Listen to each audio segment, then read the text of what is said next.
to kick things off, our opening speaker, who needs no introduction, but we'll introduce anyway, is activist, LGBT activist, feminist, workers' rights activist, Ailbhe Smyth.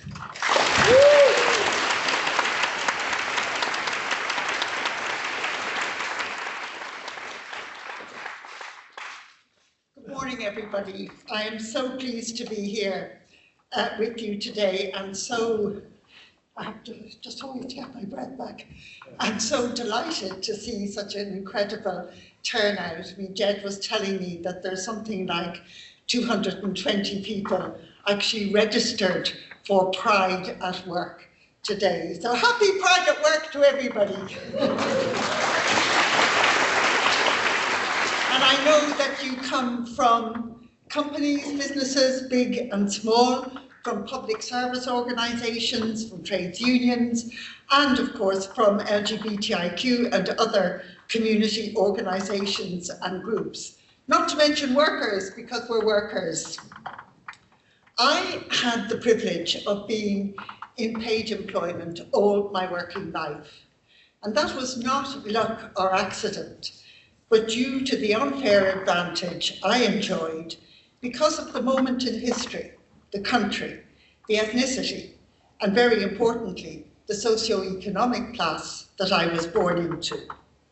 All random factors, nothing at all to do with merit or capacity or any effort at all on my part.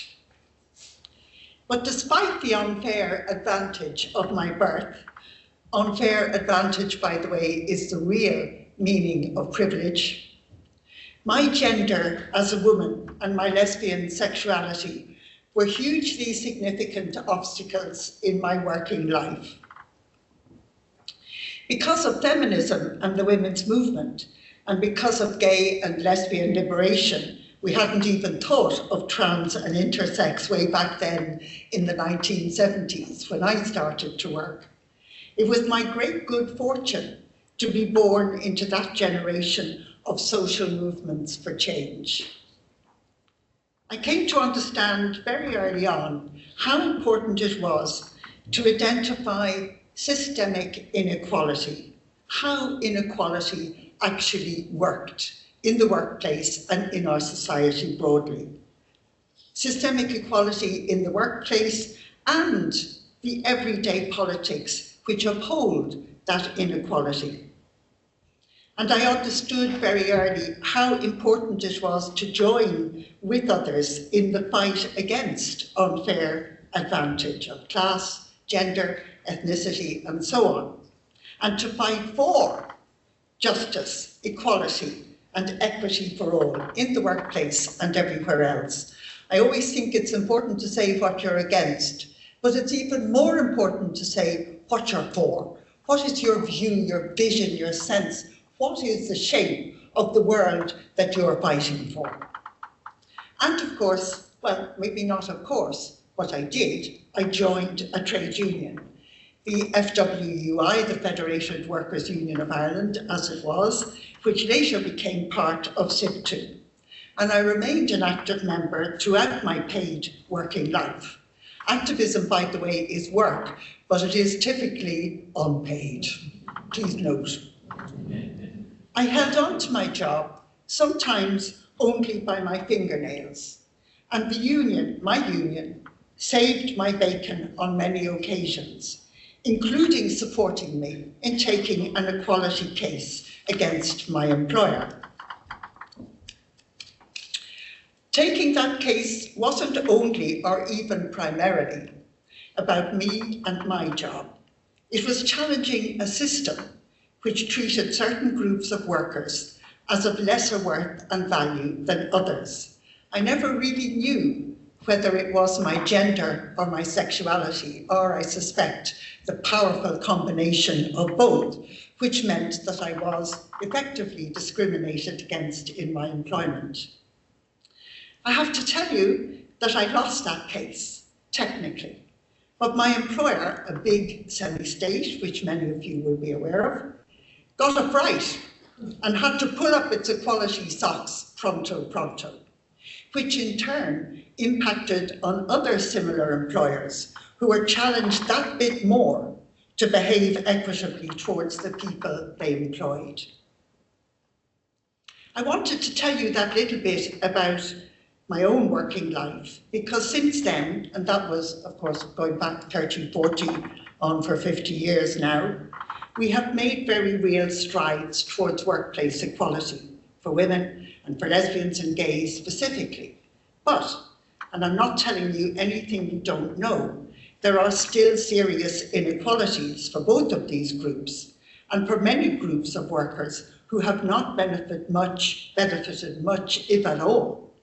I'm thinking of trans, non-binary and intersex people, and also of those with disabilities, of people of colour, black or brown, of ethnic minorities, including travellers here in Ireland. And of course I'm thinking too of those who have come to work here from abroad, of migrant workers, however well established, by the way. And of course, like everyone here, I'm sure, I absolutely deplore the disgusting incidents of racism towards Indian people, which we saw so recently, and which turns out to be far more common than we thought or realised. And I also want to say how moving it was to see Indian people here in Ireland coming together to call out that racism and to talk about it. That is such a difficult thing to do for people whose working and living situations can be at best precarious. In our LGBTIQA community, we know what it is to suffer discrimination and hatred, and we know how to fight it. We have demonstrated that, as Jed was talking about the anniversaries, several anniversaries at this time. We know how to fight it and we know how to win. We have demonstrated that time after time and gained a good deal through our struggles. Not yet the full shilling, but there's no denying the headway that we've made. The thing is that we, and here I mean workers, trade unions, employers, all of us, have to keep on challenging and fighting, because these are grim and dangerous times when the gains made by so many over my working lifetime are in jeopardy and can be, indeed are being, overturned or ignored. There is no doubting the direct and immediate impact of the Trump second presidency in the US and globally. His election has given a massive boost to increasingly right-wing, anti-progressive policies and politics globally, here too, and throughout Europe. No sooner was Trump elected, the very evening, in fact, of his, is it an investiture? He signed 2 executive orders terminating diversity, equality, and inclusion programs across the entire federal government, describing them as radical and wasteful. In the words of the White House communique, which was issued at the time, the purpose of these executive orders was, and I quote, to restore the values of individual dignity, hard work, and excellence. Note, individual. There is no collective bargaining. There is no recognition of the right of workers to join together, to challenge and to seek change and to ensure and to protect the rights of workers. That will hereforward be banned. Secondly, he said the executive orders were to put merit first. So whatever the unjust, unfair advantage workers suffer from, there will be no recognition of equity, the importance of equity. Thirdly, he said the purpose was to serve America, not ideological agendas. Equality is not an ideological agenda. It is a fundamental, basic human right. It is not an ideology, any more than gender is not an ideology. These are not political moves. These are fundamentals that we as human beings need in order to live, to survive, and why not, to flourish in our lives. And these rights should be and need to be available equally to everyone. Those executive orders prohibiting and banishing DEI are an absolute disgrace. They are a total shame and a blot.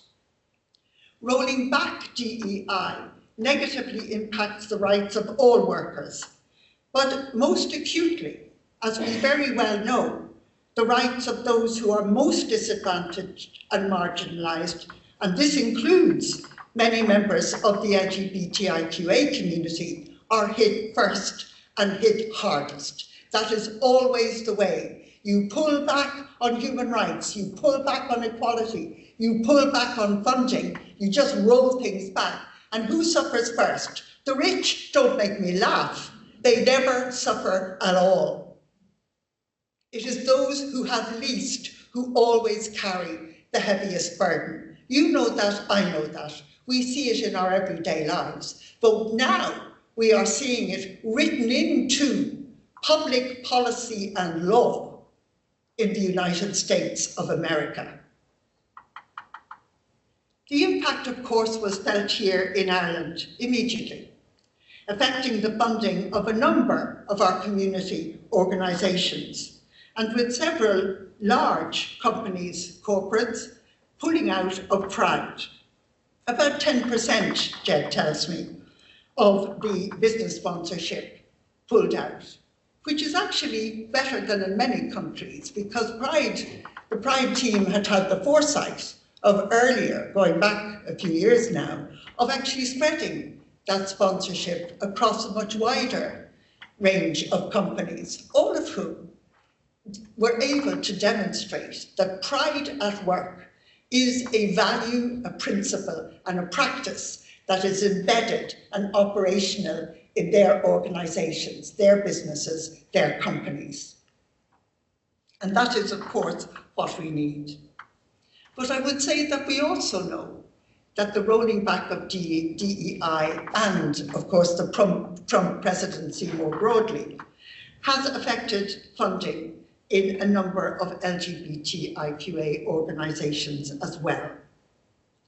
In this dreadful context where rolling back DEI is the elimination or the attempt to eliminate the incredible and very real progress that we have made and that many of us have really benefited from. We fought for it and we've benefited from it over the past several decades. It is absolutely vital for us as workers, as trade unionists, as businesses and employers to keep on fighting to protect and to expand the rights of all workers. LGBTIQA, women, migrants, people of colour, the disabled, travellers, and so on and so forth. We cannot allow this trans and homophobic trans. He would eliminate. Trans people do not exist as far as Trump and his ilk are concerned. Their very existence has been completely denied. The word intersex has never crossed his lips. But we cannot allow this trans, homophobic, racist, misogynist, narcissistic, dangerous bully of a president to dictate the shape of the working world for millions and millions and millions of people, not just in the US, but globally. That cannot be. Just yesterday, I heard a quote from the Wall Street Journal, which says that Trump treats the markets like his personal plaything. But he treats workers like his personal plaything. He treats people's jobs like his personal plaything. He treats entire countries like his personal plaything. And what do? We stand back and we treat him cautiously, delicately, in case we might upset him. I think we should upset him. I think we should topple him. I I think we should tell him to go and play with his toys somewhere else.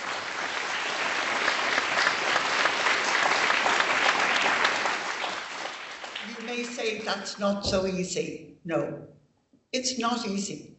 But we do, all of us, need to be on red alert at the present time and to take action how and where we can. We have to stand up and resist the sledgehammer onslaught on the values, the principles, and the politics, and the impacts on real lives that we have fought for here and in Europe for so long. I think that we are able to do this. We have the capacity, we have the know-how, we have the power if we work collectively. So I say, if you're not in a union, join your union now. Think of that collective power that workers have. If you're not active and involved in our huge, many-splendored community, get active and involved now. We have power as individuals, but it's very, very minimal. We have much, much more power, and we also have much more satisfaction, much more sense of fulfillment when we become involved in working together to make a world which is truly fit to live in. I want to finish today by saying that I stand with ICTU, the Irish Congress of Trade Unions, against genocide in Gaza, and that I join with ICTU and the many unions who are members in calling for immediate humanitarian action, sanctions against Israel, and support for the boycott, divestment, and sanctions campaign.